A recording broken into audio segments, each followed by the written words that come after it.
Annyeonghaseyo, masa depan dunia. Pertama-tama, aku terima kasih kepada masukan kalian melalui YouTube dan juga Instagram. Dan aku mau minta maaf kepada para Blink, YG Stan, VIP, Iconic, dan fandom apapun kalian atas video aku yang part 1. Sebenarnya motivasi aku membuat video part 1 itu bermaksud untuk mengungkapkan sisi yang mungkin belum sempat diketahui oleh publik, sehingga dengan kita mengetahui hal tersebut, kita bisa melakukan berbagai macam bentuk support kepada idol kita dengan cara yang lebih tepat. Jadi untuk masalah yang aku kurang banyak research, aku akui itu kesalahan aku. Seperti nama Blackpink tidak memakai spasi, jadi Blackpink pakai huruf kapital semua. Aku udah cek di website YG. Dan juga debutnya Icon itu lebih cepat daripada debutnya Blackpink. Jadi aku memakai perumpamaan seolah-olah Icon itu adiknya, kayak Hubei-nya Blackpink, tapi sebenarnya bukan. Aku minta maaf kalau aku memakai perumpamaan yang sangat ekstrim dengan memakai kata budak dan sapi yang ternyata menyinggung perasaan Blink.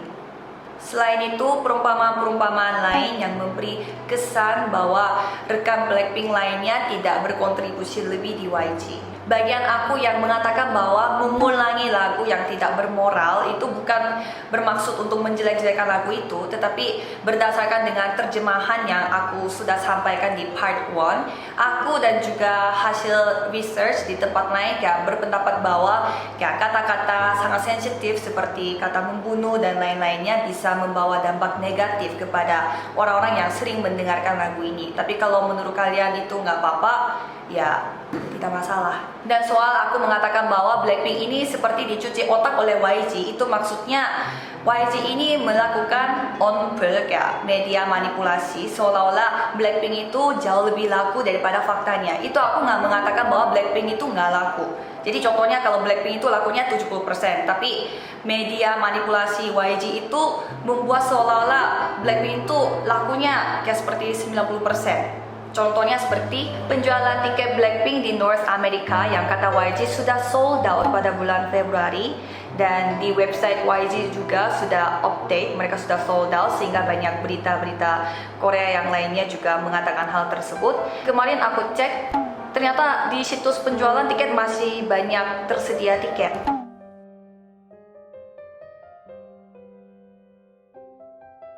Dan soal YG bisa bangkrut, aku nggak bilang YG itu pasti bangkrut, tetapi saat ini kondisi YG tidak stabil. Kalau kita lihat dalam artikel ini juga menjelaskan saham YG yang turun dengan adanya kasus Burning Sun Seungri pada tanggal 25 Februari.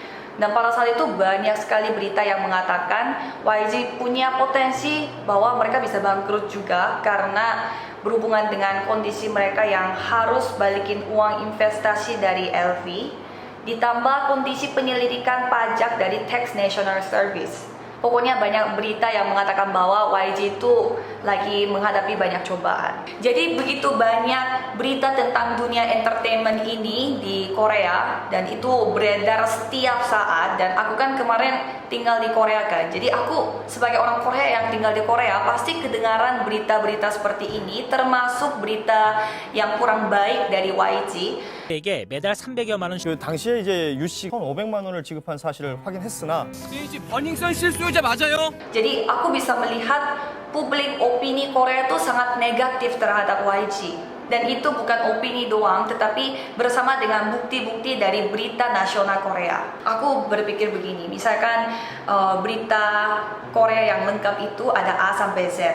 Yang masuk ke Indonesia itu pasti hanya beberapa dari sana, dan itu pun apakah mereka mentranslate dengan benar di atas pemahaman yang benar tentang budaya dan juga kondisi negara Korea saat itu.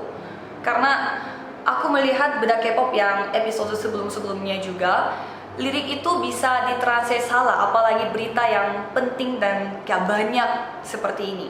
Jadi aku sebagai seorang YouTuber yang bahas tentang K-popers di Indonesia ini harus mengetahui fakta ini kan, dan kasih tahu kepada kalian supaya kita semuanya semakin lebih paham akan idol kita semua. Kan aku sendiri yang menyebut diri aku ingin berperan sebagai jembatan di antara negara Indonesia dan Korea kan. Tidak mungkin aku ada maksud untuk menjelek-jelekan dua negara ini. Tetapi aku tidak boleh berdiam juga kalau ada informasi yang salah atau ada informasi yang perlu kita ketahui sebagai masa depan dunia. Dan YouTube aku inilah menurut aku bebas untuk mengungkapkan perasaan aku dan juga mengekspresikan pendapat aku tentang masalah ini. Kembali kepada kekhawatiran aku yang awal terhadap Blackpink, karena itulah alasan kenapa aku mengulas ini semua.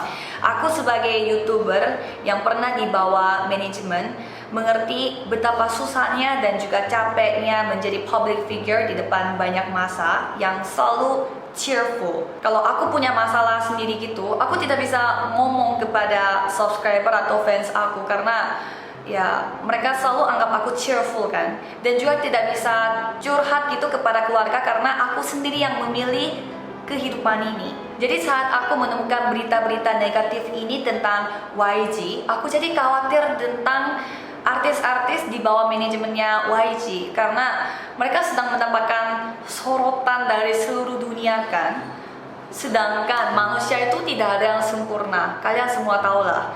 Tapi trainee di Korea, pokoknya ya menjadi artis di Korea itu harus kelihatan selalu perfect ya, sempurna. Padahal mereka pasti memiliki banyak masalah juga di dalam hatinya, sehingga banyak yang tertekan dan juga stres. Sebenarnya itu sih berhubungan dengan mengapa artis Korea pada bunuh diri. Tapi kalau itu harus bedah lebih dalam lagi. Oke. Jadi beberapa hari ini aku melihat ada video dari Minzy, masih ingat Minzy dari 21. Dia sekarang sudah solo dan ternyata dia juga pernah mengalami hal yang sama seperti aku juga. 데뷔하고 난 다음에 사람들이 저한테 환호성을 질러주고 또 박수 쳐주고 이런 거를 느끼지만 그게 내려오고 나면 행복하지가 않은 거예요. 너무 공허하고 외롭고 그리고 자꾸 자책하게 되고 깊이가 너무 크더라고요. 무대에서 사람들이 다 저만 바라봐 주는데 끝나고 난 다음에 혼자 있는 그 시간이 너무 어둡고 외롭고 진짜 혼자인 것 같은. 네. 네. Di sini aku mau mengajak kalian semua, para Blink, Iconic, Inner Circle, VIP, dan fandom apapun kalian, please, idol kalian tuh gak cuma menjadi gambar yang indah di depan kalian. Mereka juga punya kehidupan sendiri sebagai manusia seperti aku dan kalian. Jadi sebagai fans, ayo kita dukung idol kita semua, bukan sekedar beli merch atau nonton konser, tapi kita sungguh-sungguh berdoa untuk mereka pada saat mereka merasa sedih, kesepian, dan juga happy.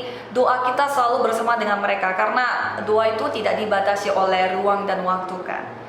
Sebenarnya ini sih kenapa aku membuat bedah K-pop ini semua, supaya kita sebagai fans kita lebih sadar dan juga lebih memahami idol kita saat ini melalui karya yang dia buat, termasuk interview-interview yang mungkin dapat terlewatkan karena keterbatasan bahasa dan budaya. Oke, itu saja. Semoga video ini dapat menjawab pertanyaan-pertanyaan dari kalian semua, dan mari kita menjadi fangirl dan fanboy yang semakin dewasa dan selalu mendoakan idol kita semua.